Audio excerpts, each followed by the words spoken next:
Сәлеметсіздер ме, құрметті білім алушылар. Бүгін біз бақ өсіру пәні бойынша дәрісті бастаймыз.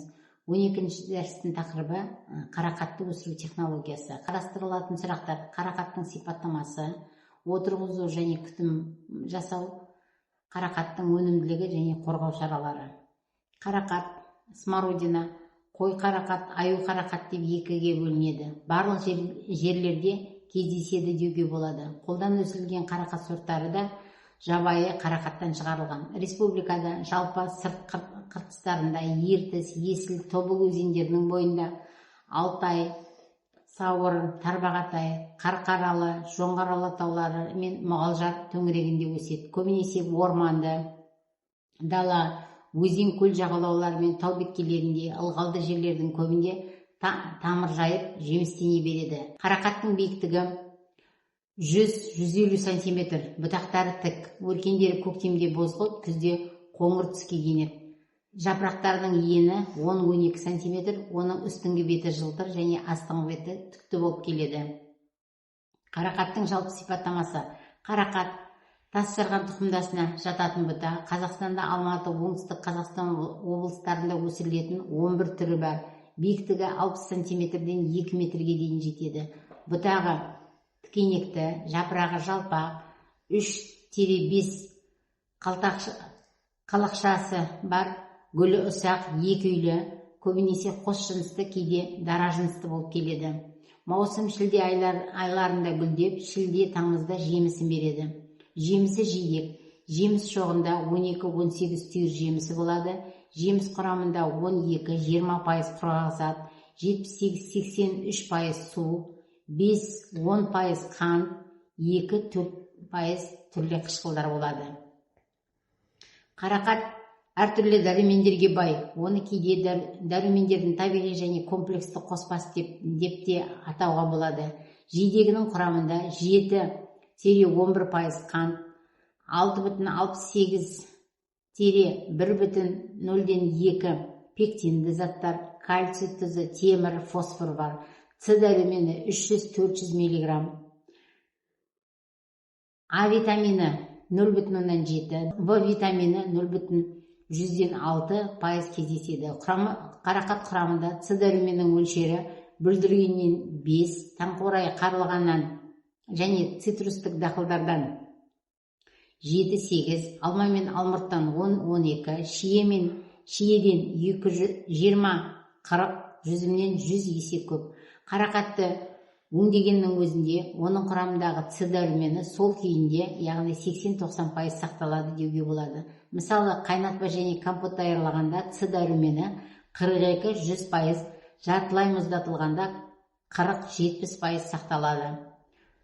Ұрығында 16,5% дейін май болады. Оны жас күйінде кептіріп те, консервілеп те тамаққа пайдалануға болады. Жидегінен қайнатпа, пастилы, конфет, мармелад, кисел, ликер сияқты салқын сусындар даярланып, шырын алынады.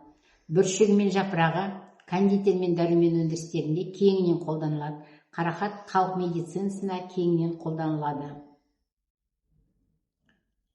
Қарақат өсірудің тарихы орта ғасырдың бастауынан алады.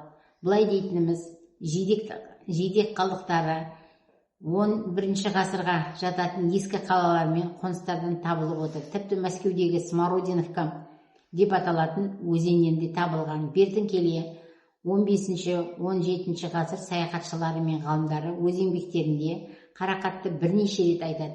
Бұл жидек мәдениетінің қарқынды дами бастаған тұсы десек те болады.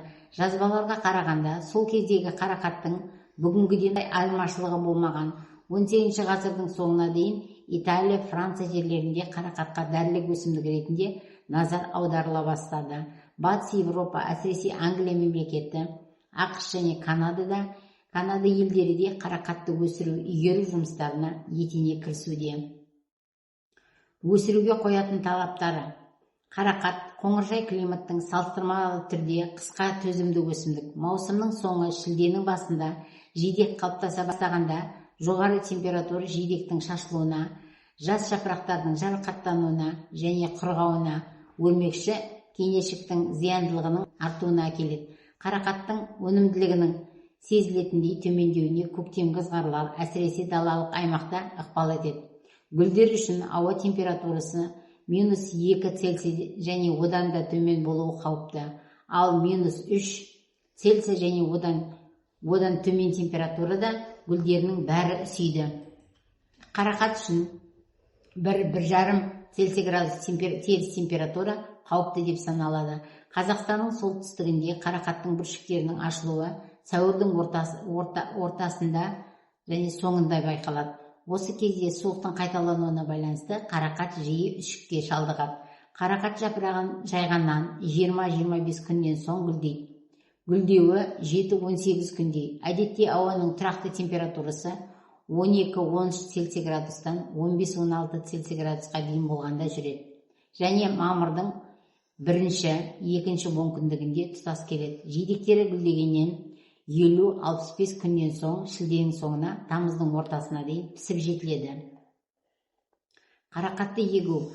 Қарақат пен тошала егілетін жерді белгілеу және учаскені әзірлеу. Қарақат пен тошала ылғал сүйетін өсімдіктер. Қарақат сәл көлеңкенде онша елемейді. Оған ылғалдың шамадан тыс артық болуы аса зиян келтірмейді. Жазғы температураның өте ыстық болуы бұл өсімдікке қолайсыз келеді.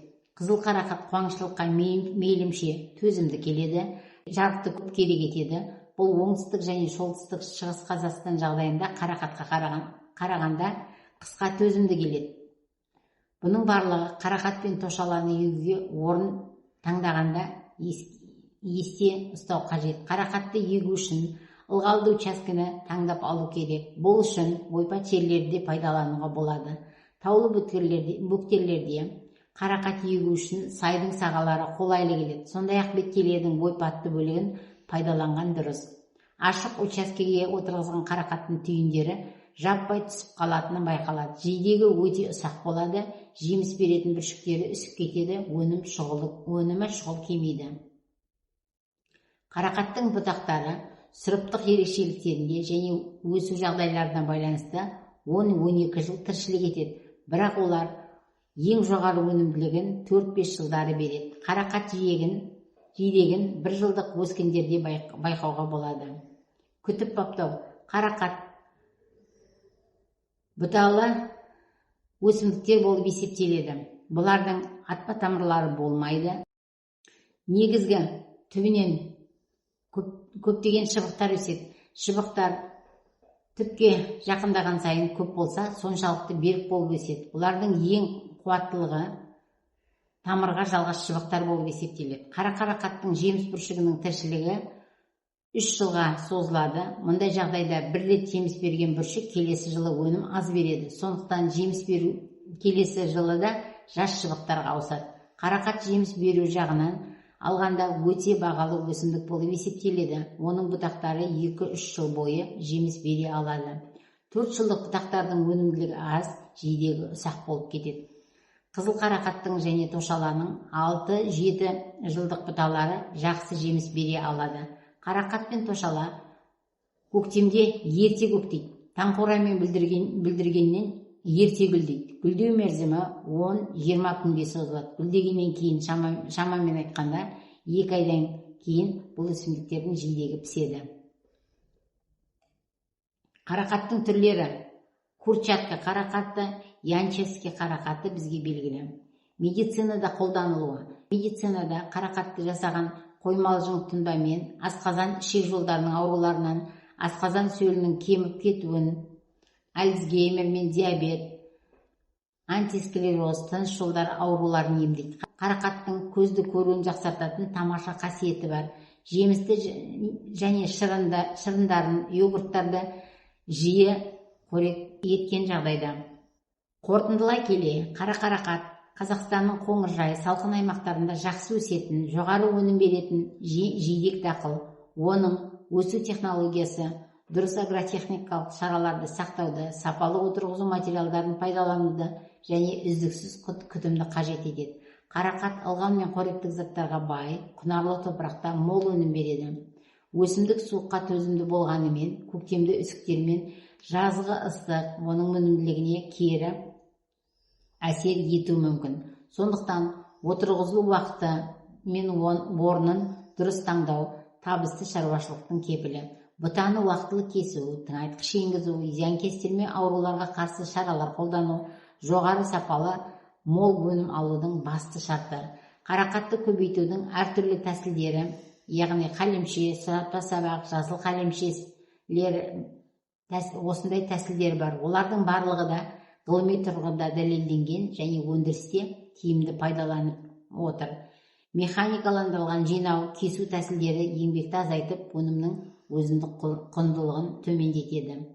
Жалпы алғанда қарақат өсіру технологиясы қатаң сақтау, оның өнім сапасы мен көлемін арттырып, шаруашылықтардың тиімділігін жоғарылатады. Келесі слайдта бақылау сұрақтары берілген. Сұраққа жауап беруіңіз сұралады. Дәріс аяқталды. Назар қойып тыңдағандарыңызға рахмет.